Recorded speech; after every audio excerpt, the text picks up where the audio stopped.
All right, everybody. It is 2:30, Tuesday, June 27th. We have a packed and exciting episode for you all. So, this is the Hokie Way and Sons of Saturday collaboration, episode number 1.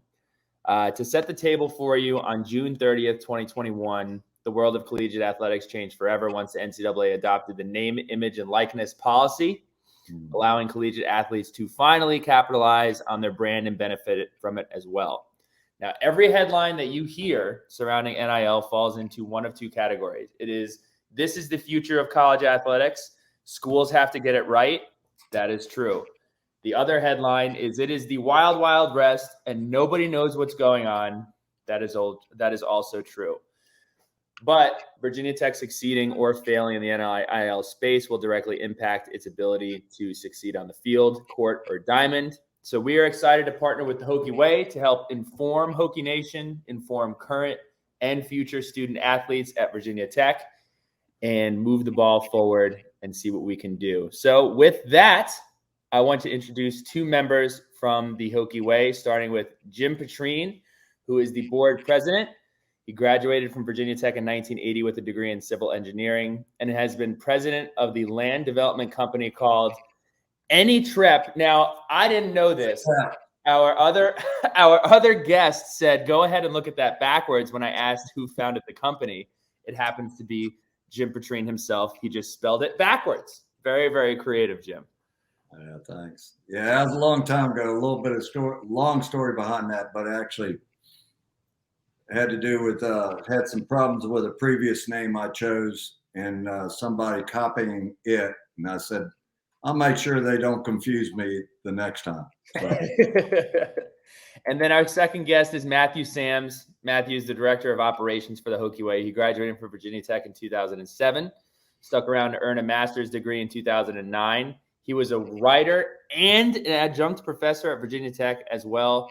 He followed that up with 10 years as a partner and vice president in marketing and advertising at a firm called Firefly. He is now completely devoted and solely working on elevating the Hokie Way. Matthew, how you doing? I'm good, man. Thanks for having us. Very excited to be here. Excited about it. So let's start here, and it's probably the biggest question. If the listener is here and has no idea what the Hokie Way is, what exactly is it? What is the mission statement, and what led you all to start this program? Sam, I'll let you read that one because you had it. The great official mission statement, and then I'll do the details. No problem. So yeah, our mission statement is pretty direct, I think, but the Hokie Way supports the active engagement of student athletes in leveraging their name, image, and likeness to amplify the mission of charitable organizations as a way to give back to the community and encourage a new generation of VT athletes. So that's like the formal approach, but essentially our primary focus is supporting charitable organizations, our communities that we serve, and connecting Virginia Tech athletes with that. So we enable VT student athletes to help nonprofits, and that's how we approach the NIL piece from a nonprofit point of view. And I'll throw in the reason that I thought about this is it's perfect fit for Virginia Tech with Ut Prosim. That I may serve. It is just definitely followed in our footprint that serving charities while trying to promote Virginia Tech athletics would be a great combo. So I took a look at the entire board, a pretty impressive band of characters. You have Jim Pearman, Jim Cowan, Justin Robinson, Nick Rush, Bridget Ryan Berman, Tyrod Taylor, and Jayla Tolbert. Question, when you went out and you were filling these slots at the board, what are their responsibilities? Why did people want to get involved? How did that process definitely take part? Well, it really began among several different fundraising groups or different events through Virginia Tech athletics when several of us started talking about putting this organization together over a few cocktails, to be honest with you.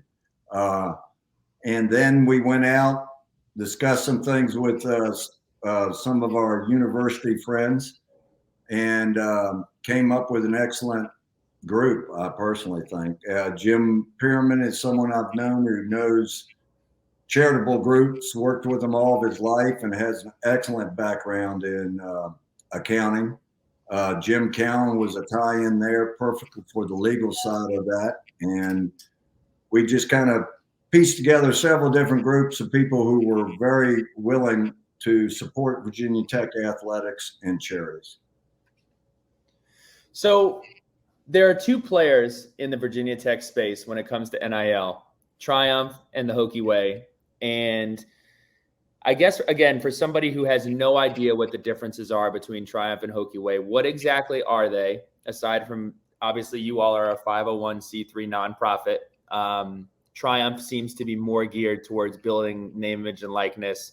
But how exactly do you two differ, and how do you two cross-collaborate? Well, that is a real big difference. We are a charitable organization, a 501c3. That's kind of critical to our mission. Triumph is the final step. We work with Triumph. They are the final step with the student athlete. They are working with the student athlete to totally develop their name, image, and likeness, whether it's through selling Dr. Pepper or whatever, different for-profit organizations, or just creating their name, image, likeness. And they're doing a very good program with all that, with what they're setting up. We are the charitable side only, and that our mission is with these partners in putting the student athlete together with the partners. Triumph's mission is directly engaging the student athlete and developing their name, image, and likeness across all brands. So when somebody decides to donate to the Hokie Way, can you explain to me exactly how money comes into the Hokie Way? You have access to the Virginia Tech student athletes. What then happens after that? What goes on, and what are some of those organizations that you are working with at Virginia Tech or in the New River Valley area? So it's really important to put a little capper on what Jim said around our relationship with Triumph, because we kind of approach it as an ecosystem, and we're very symbiotically related in that Triumph is the organization that is essentially signing student athletes to representation contracts.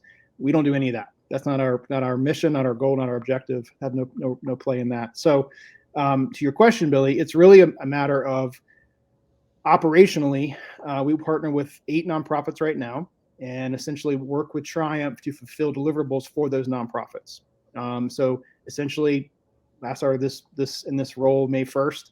I've spent 6 or 7 weeks since, almost 8, really mapping out what that operational plan is from a deliverable point of view with Triumph. So I work with those guys weekly, if not daily, to figure out what our things are going to be for upcoming weeks and months ahead, and then make that happen. So to your question around the nonprofits, right now, we kind of have 2 waves. We had a wave of 4 that came on board at the end of last year and at the beginning of this year, and then 4 that have more recently come on board as partners in the last couple months.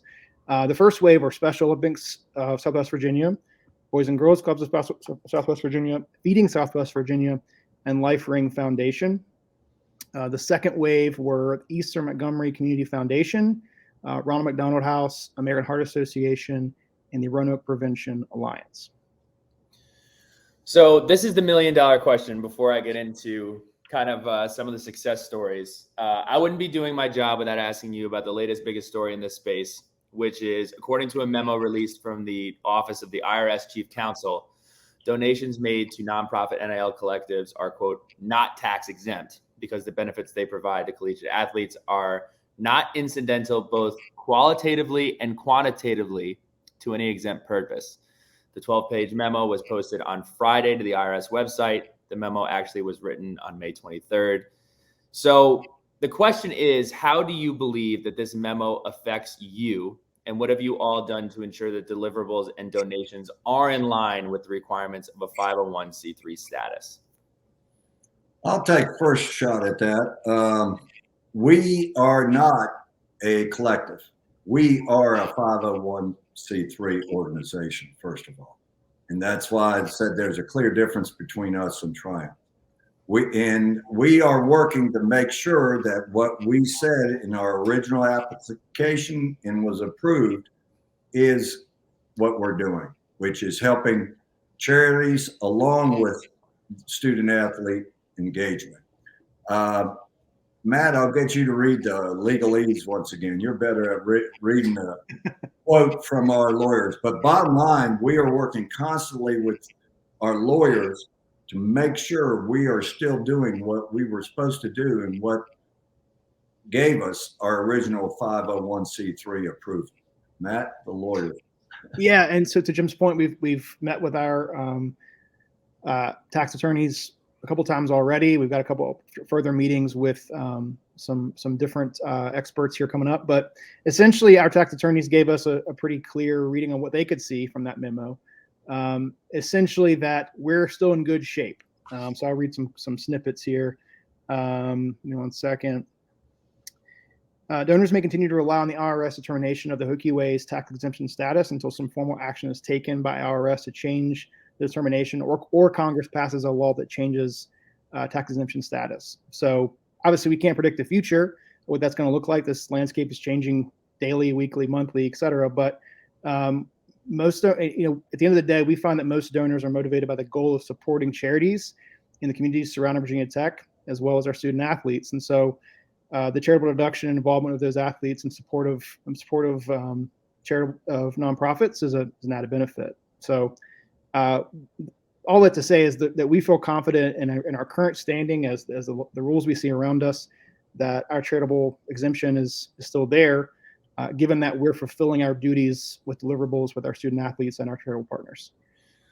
So from a hierarchical is probably the wrong way to think about it, but if you can walk me through, somebody wants to donate to the Hokie Way. They ultimately want to, I believe that the reason to do this would be you ultimately want to support Virginia Tech athletics, and you also want to make a difference in the community surrounding Virginia Tech. Yep. So if somebody donated an amount of money to your organization, what happens then? Are you working with Triumph and the student athletes to find out what they're passionate about? How do you determine which organization you want to work with? How does the student athlete benefit from that? Just kind of walk me through the process from, money comes in, deliverable, impact made. Yeah, I think there's some good conversations being had with Triumph and the Hokie Way leadership around how do we create leaders amongst our student athletes who want to pursue very important causes to them. So some of that's coming, and we're working through what that looks like in terms of current student athletes that can kind of be ambassadors and leaders in specific charitable cause directions.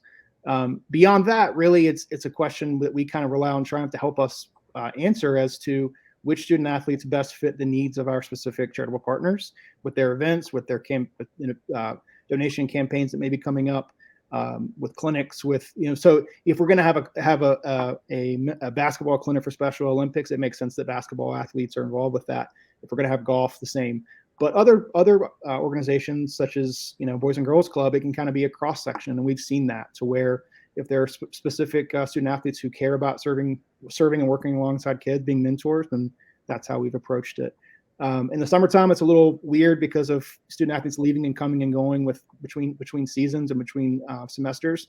But we've seen some good progress there. And the cool part is that for anything that's like social media driven, as in promoting a specific cause for one of our nonprofits partners, they can do that from anywhere. Really, they can make that happen from home if they're with their families this summer. So we have some flexibility in that regard too. I'd love to hear about some of the impact or some of the stories that you all have executed on recently. Are there any over this past semester that you'd like to highlight, or some that are coming up over the next couple of months that you all have facilitated? Yeah, I've actually got a list for each, and I'll try to keep it as brief as I can. So for Special Olympics, one great example was, I think it was back in early February, late January. I think it was around the UVA basketball home game, but there was a regional basketball tournament for Special Olympics at Castle, and the men's basketball team was integral to that. And there's some photos of Justin Mutz kind of doing some things, and Grant Vasily, et cetera. And I think that was a big success. For Boys and Girls Club, just in May, Delta Dental put on a Pro-Am golf tournament that always benefits Boys and Girls Club. I think it's like the Don't quote me on this. It's been going on for a couple decades now. And so Sean Padula and Jalen Lane came to that event in Roanoke at the Roanoke Country Club, and did a great job of mentoring kids. We have some stuff on our website, and we've seen on social around what they did with the kids that day. They had lunch. They rode around in golf carts. They just had some good conversation around what drives them, what motivates them, and that's the stuff that, you know, hopefully as mentors they can learn how to do that and pass it along to interested kids. Feeding Southwest Virginia, we're actually coming up on in July. We're going to be starting multiple service engagements a month with them. So there's 3 in July, 3 in August, et cetera, as the year goes on. And that'll be at the food bank in Roanoke or /Salem, as well as doing some mobile stuff, mobile food bank stuff here in the New River Valley. And then finally at the Eastern Montgomery Food Bank in partnership with the Eastmont Foundation. So those things are coming, and we're excited about that. The first one will be next week on the 5th and Salem. Life Ring Foundation, for those who don't know, they're trying to raise $20 million to build a pediatric cancer center at Curling Clinic, which is a big deal. And there's a major golf tournament in July at Valley Hack in Roanoke, which our student athletes will be having a big role there. So that's coming up. And then the more recently added partners, like I said, Eastmont Foundation. Just last week, I was at their food bank with Pop Watson, just unboxing cans of food. And I was begging him not to lift the boxes too much because I didn't want him to get hurt on my watch. But luckily he didn't. But that was a great event, and it's a small thing in the grand scheme of things, but it has great impact on the folks of Eastern Montgomery County, and that's what's really important. We'll be doing more of that each month, as well as a few major events coming up this fall. They have a tomato festival that they're pretty excited about, and I think we're gonna have a bunch of athletes at that helping do some fun things, maybe a dunk tank. We'll see about that. Ronald McDonald House, also a newer partner. We're going to start doing meal service every 4 to 6 weeks in July as well. And so it'll be different groups, 3 to 5 athletes going to serve meals to the families there at Ronald McDonald House. And we're looking to do some other major events this fall. Next spring, they have a major fundraising event, which we're going to have a big role in, I think. American Heart Association, I just met with them 2 weeks ago. And we're putting together a team like you do for any Heart Walk. The New River Valley Heart Walk is on October 10th. And we'll have a team of probably 10 athletes, maybe some coaches too, that will be participating in that. And part of that is a donation. You have to raise $2,500 as a minimum. So that'll be something that we want to blow out of the water if we can with the help of our donor base. And then finally, our Roanoke Prevention Alliance, which is a really interesting and impactful organization in Roanoke, basically trying to keep kids from getting into situations they shouldn't. So preventing, whether that be drugs, alcohol, violent kind of stuff. And so they're doing a monthly mentorship program in which once a month, starting in July in a couple weeks, we'll have a couple of athletes going to talk to them and just talking about, what's driven them to this point in their lives, what kind of adversity they faced, how they gotten past that. And then we're also looking to have some other events for them. They have a big fall festival in Roanoke, and we're looking to maybe have some things on campus with them, bringing some high school students to campus to do some mentorship opportunities in the fall as well. How's that for duration? Is that okay? No, it sounds like y'all are doing a ton. I'm excited to get these stories amplified. I know as rewarding as it is for the organizations that you're working with, how impactful it is on the actual athlete, thinking back on what we had the opportunity to do during the summertime, what Coach Beamer or Coach Fuente would organize, or during bowl games. Those are always super, super uplifting. My question again on this subject is, I remember we interviewed Tori Powell last year, and she was working on the Planting for Progress initiative that she did. And I know that she initially hooked up with you guys and hooked up with Triumph and was able to execute on that.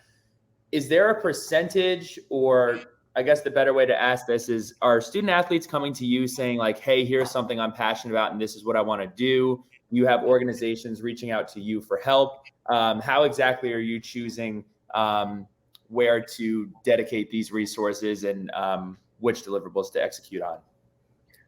Yeah. So Jim, you want me to take that one? Yeah, you can take it, but I'll add the part about what we're adding on. Yeah, great. Go ahead. So actually, it really comes down to an application. So we put out, this is actually before my time with the Hokie Way, but an RFP, request for proposals, went out last year for nonprofits to apply to be a partner. And so a swath of applicants came in, and then the board kind of decided on where our efforts given what we had to work with at the time, where there's best fit. So there's 8 right now, and I think we're going to be making some determinations on how that evolves over time. Does that grow? Does that number grow from 8 to 10 or 12 or whatever? And then more specifically, what does that look like in terms of hyper localized around the River Valley, Roanoke Valley, out across the Commonwealth, across our Hokie footprint, et cetera? And that's maybe a good segue for Jim, if you want to jump in. Well, we're trying to expand on a couple things, one of which is our student athlete engagement. I just spent time speaking with Liz Kitley, and she has volunteered to be one of our first student athletes who's going to get involved with us. I want to explain one thing here. This organization has literally been built in less than a year. Things are going crazy so fast. We had the 501c3 status, back in September. Matt came on board afterwards. And we're trying to do so many things so quickly, but there's definitely, we have, I think, a good vision. One of them is, again, getting the student athlete more involved in doing the final decision making on which charities to work with or to help with. So we're going to have a student athletic board kind of be part of the Hokie Way board. That's our plan in the future. Another thing we want to get going, that's an obvious one to me that we haven't been able to get started yet, is a major military component on the fundraising side. Again, that's been a little tricky because we've so far kept mostly local groups, and all the big groups that you think about on the military are not necessarily a local chapter or whatever. If any of your listeners out there have a great military group that they think we should team up with, please contact us. Go to the hokieway.org. You can fill out your paperwork on there and get contact information to us. But I think it's a no-brainer that Virginia Tech on Military Appreciation Day, football game weekend, could have a huge fundraiser for a military organization. Again, a lot of these things we're trying to get them all built.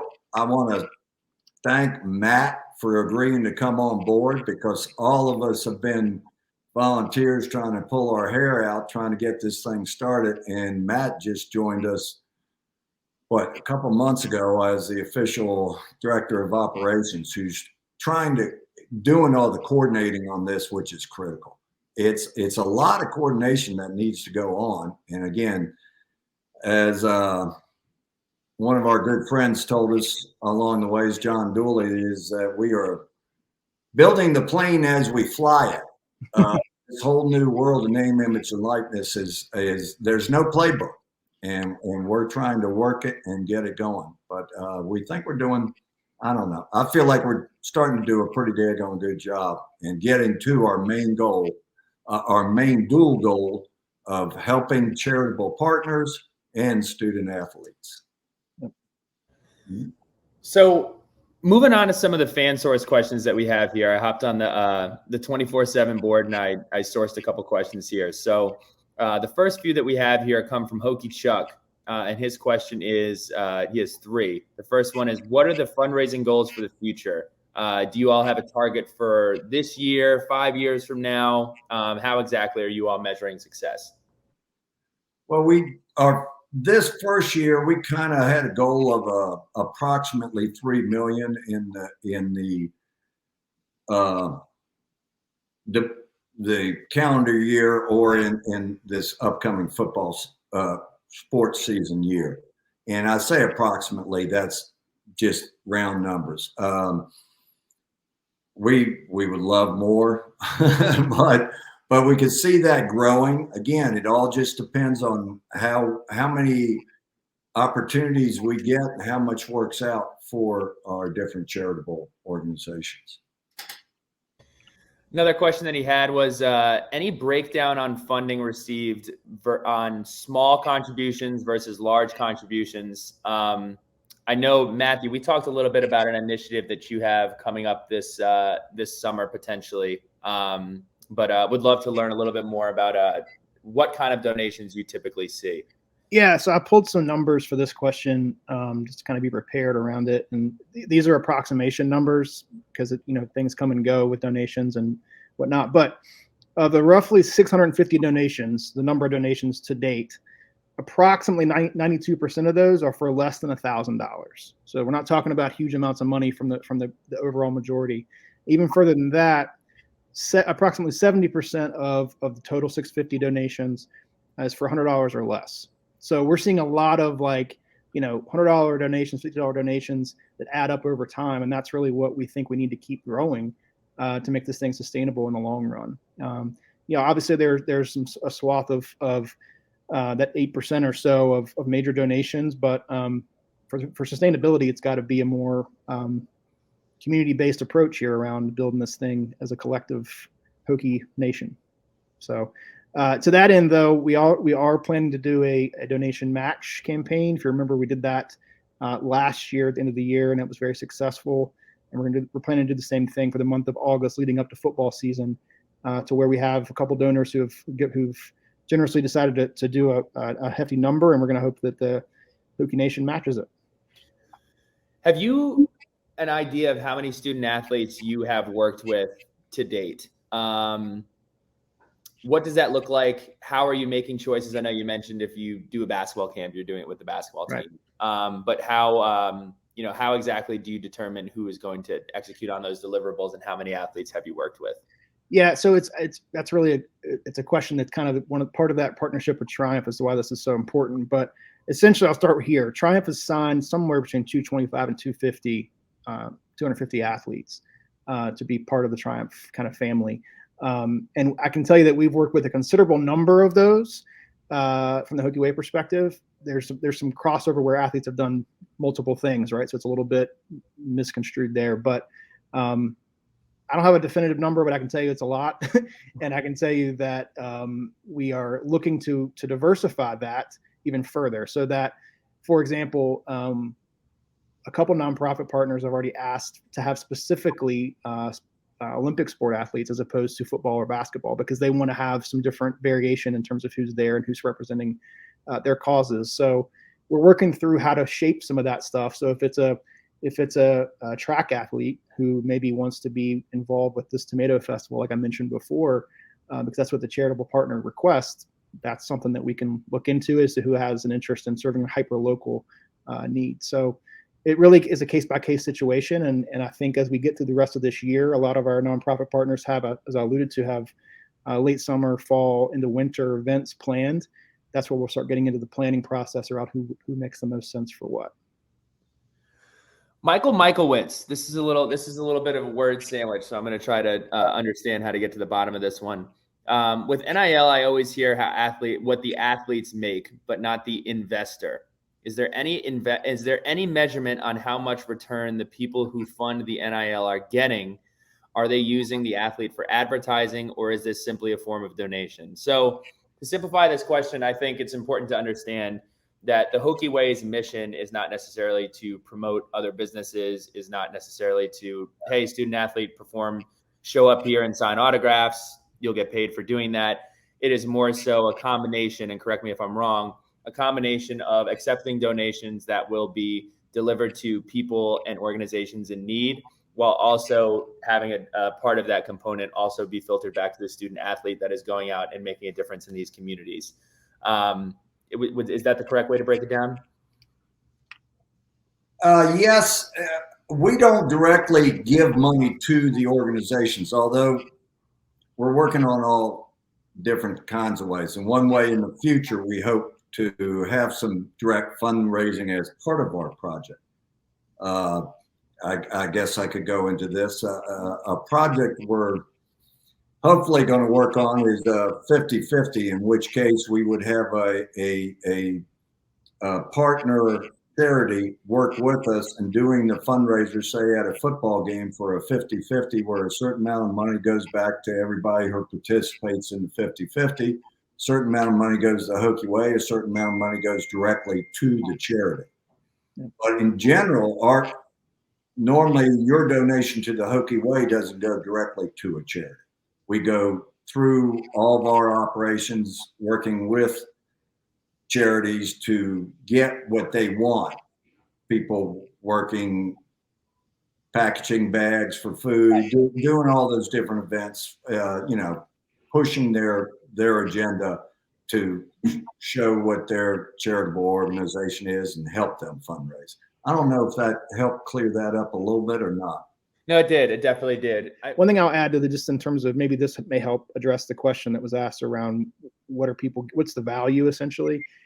I would say our activations, our engagements, our opportunities with our student athletes kind of consist of multiple streams for nonprofits. That could be going to events or promoting events and going to events to support fundraising initiatives on their own, i.e. the golf tournament for Boys and Girls Club. It could be simply using their likeness, their brand position essentially on social media to promote fundraising or promote initiatives for nonprofits. And it could be more service-based stuff as to where they're, boxing food for Feeding Southwest Virginia or clinics, things of that nature. So there's some lanes being defined in terms of how our scopes of work essentially play out, and is that going to evolve? It probably will, because I think this, as to Jim's point earlier, we're flying this plane or building this plane while it's flying. So it's just kind of looking to see how our relationships and our partnerships change and evolve and what their needs may be. I was this morning with Special Olympics talking about their needs for the rest of the year, and there are all kinds of fun activities and opportunities for us to engage with that group that haven't come up before, that are new things that are going to change as the year goes along. So all good things. Hopefully that helps answer a little bit of it. Over the course of this year, you said you've only been doing it for a year. You're building the plane as you are going through it. What would you say are the biggest challenges you're facing now and some of the biggest obstacles that you all have overcome to date? I'll jump. The biggest challenge right now is this memo that everybody has heard of, which is definitely a case where we're constantly have to clarify. They weren't talking about us in that memo directly, bottom line. And we feel we're in a good situation there. So that's obviously been a major challenge, trying to get people to realize that memo didn't directly affect us. Jim, you're a nice guy, so I'll say what I believe the situation is. What it looks like from somebody on the outside looking in, right, is all of these collectives at other universities that are not necessarily doing charitable work. We're looking to add a tax write-off part to the donations. The way that you have set up your business, or the way that you have set up your nonprofit, and the way that you all are logging the deliverables and the organizations that you are working with, as you said, you are not a collective. You are putting student athletes in a position to make an impact on the surrounding communities, working with Triumph to help them utilize that to build their overall brand and utilize their reach to get other people to impact positively. Very well said. Perfectly said. I think we had to be a little abrasive to the shenanigans that other people are up to that is causing the issue.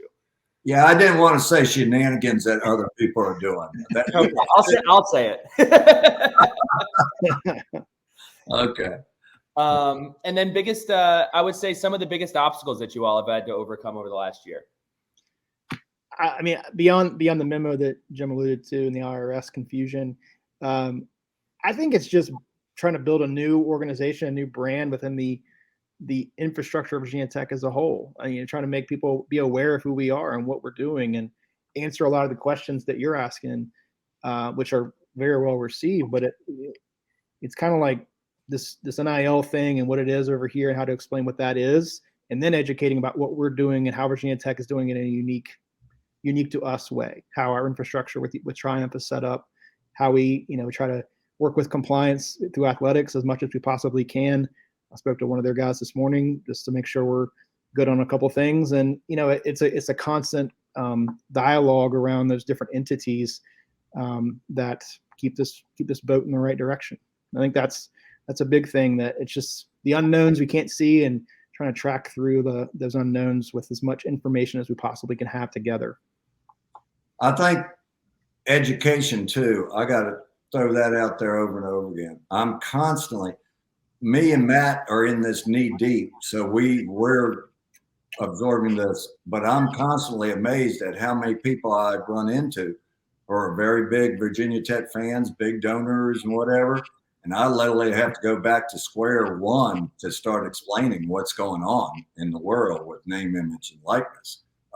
Education to our fan base is critical to get them to understand, because there was also a very, and I'll admit I had it. When name, image, likeness first came out, I think there was definitely a negative feeling out there. They're like, oh, we're going to have to pay to play now. Just I mean, that feeling was out there. But the more I educate people on what is really happening, and the more I get to see it personally being involved, we're not.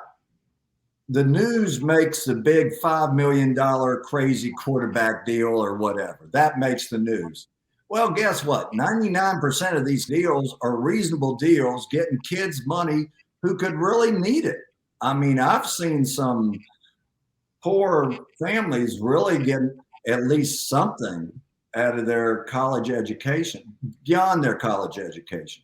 Because a lot of these kids are coming from tough neighborhoods, bad backgrounds, and need some help. You know, people say, well, they're getting an education. Guess what? They're getting an education, but they could use a few dollars too. So it's not a bad thing. So educating the whole fan base on this being a positive has been a major part of our program. I'm glad you brought that up, Jim. And I'm going to ask you, Matt, because I know just being in operations and day-to-day and dealing with the student athletes. So the general consensus around, I think, NIL for a lot of people who are hesitant are, well, I'm not interested in pouring money into something where somebody goes and buys a new Dodge Challenger, they buy a new diamond necklace, they do all of this. And unfortunately, I think one of the negative things that's come out of NIL is it's vilified the student athlete to an extent. I would like to ask you, because during my time at Tech, I knew plenty of student athletes who literally couldn't afford to fill up their car with gas, couldn't afford to eat lunch.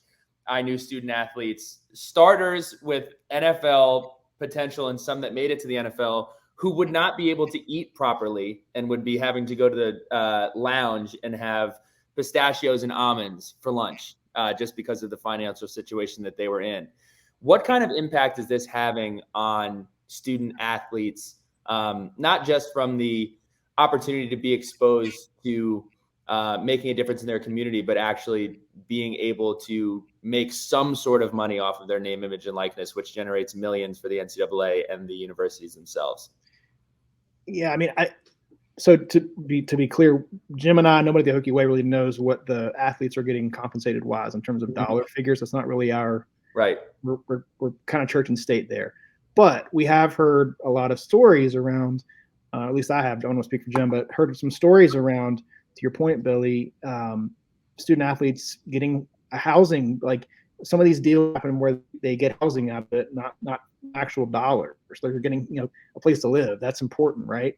To Jim's point, we're not getting $5 million deals for athletes here. It's more about standard of living kind of stuff that is making a difference that may not be tangible out in the media, but is tangible in real life here in Blacksburg. So, yeah, we've heard some of those stories. We don't know the specifics necessarily, at least I don't. But I think it is a good thing in terms of kids having quality of life as they're going out here and on the field of competition.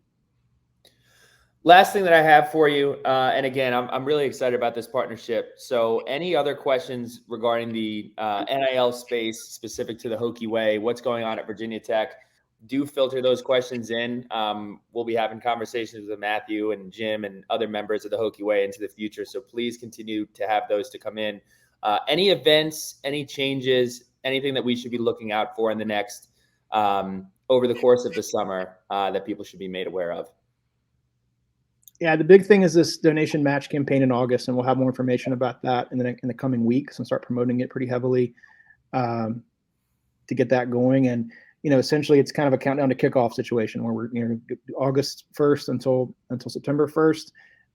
Get that first game against ODU, and hopefully make some good impact on fundraising for our nonprofits and our student athletes.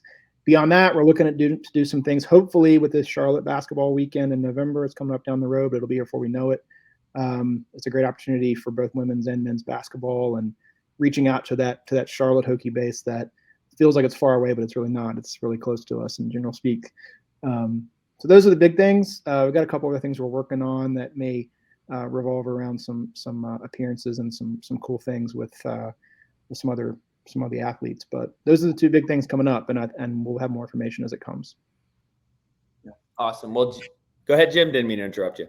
Yeah, I was just gonna. If I think we're wrapping up here, just go back a little bit more to that education thing. Thank you for educating our fan base. I mean, that is really the key thing we need to continue to do.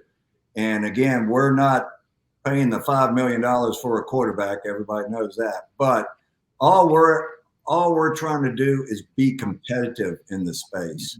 And I've been really happy in what interaction I've been able to have with our coaches, in that they are looking for student athletes who want to come to Virginia Tech first. They're not trying to outbid other schools. We don't have that kind of money. We're just trying to be competitive. And that's what this program has helped us be, is give them something in this space. And I think it's a good, positive way to do it for the university. Yeah, I mean, we're creating obvious opportunities, I think, with these nonprofits. There'll be more and more visibility of that, I think, as the year goes along, as we get some more media coverage and stuff. But as potential student athletes at Virginia Tech, recruits who are thinking about maybe coming here, we want to make sure that they understand what the infrastructure is and what the NIL landscape looks like here. And our job is, I think, from a Hokie Way perspective, is to show these partnerships with nonprofits that are working and creating value for them and providing some opportunities for education and growth from the student athlete perspective. So hopefully that's working. Well, Matt and Jim, I really appreciate the time. And Jim, to your point, I think it is important for every fan to realize better to be educated than to just pound sand and think wrongly about what this necessarily is. Because the truth of the matter is the success of Virginia Tech on the field is very much reliant on us getting this right. So this was just the first conversation. Wanted to introduce everybody to what the Hokie Way is and what they're all about. A lot more conversations coming up with student athletes and other members of the team as well. I appreciate both of y'all's hard work. Appreciate the conversation and looking forward to all the great things that you continue to do for the New River Valley and beyond. All right. Thank you, sir. Go Hokies. Hokies.